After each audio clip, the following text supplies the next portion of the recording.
Ladies not allowed to divorce their husbands in Islam.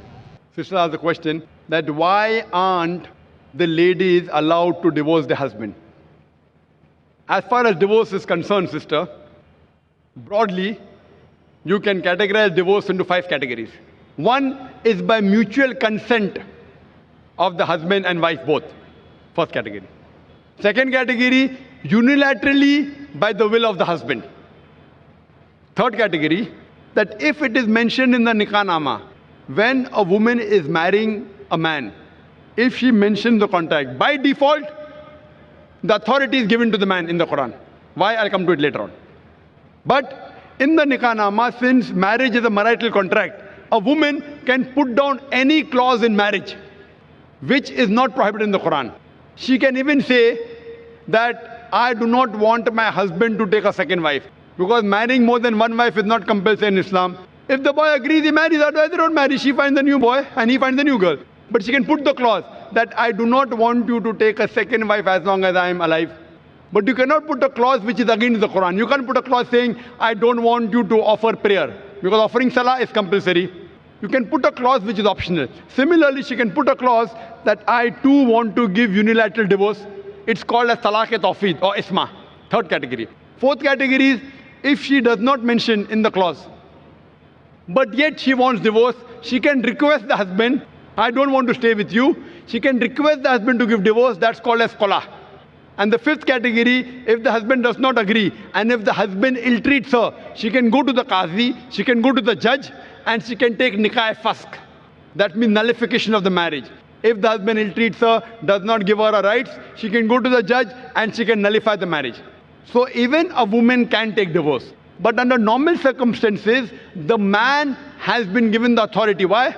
Because in marriage, the person who's the loser is the man, not the woman. The woman gains. If you heard my talk last week on last Saturday, in the talk, Women's Rights in Islam, Subjugated or Protected, I mentioned that during marriage, the woman is on the receiving side. The Quran says in Surah Nisa, chapter 4, verse number 4, that give to the woman in marriage a marital gift, mahr.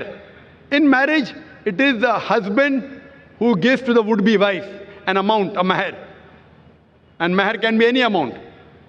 So imagine, before she's married, it's the duty of the man, duty of the father and the brother. After she's married, it's the duty of the husband and the son to look after lodging, boarding, clothing, all financial aspects. And if divorce takes place, it's the duty of the parents to look after her. If not the parents, it's the duty of the society to look after her. If not the society, it's the duty of the Islamic State to look after her. So she's financially secured. If divorce takes place, the man gives the divorce, he loses the mahr.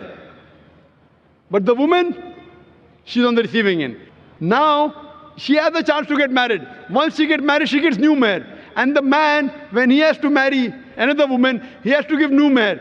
If the full authority is given to the woman keeps on marrying and divorcing, then she will keep on gaining money. Who's the loser? It's the man.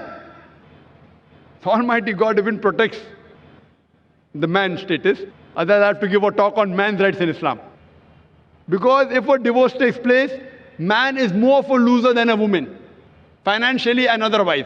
Woman gets protection from the family, from the society, from the state. Man doesn't.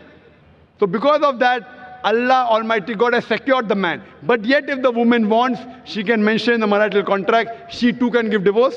Or she can request divorce from the husband, called as khula. Or if the husband ill-treats, she can go to a judge and she can nullify the marriage, which is called as nikah-e-fasq. Hope that answers the question.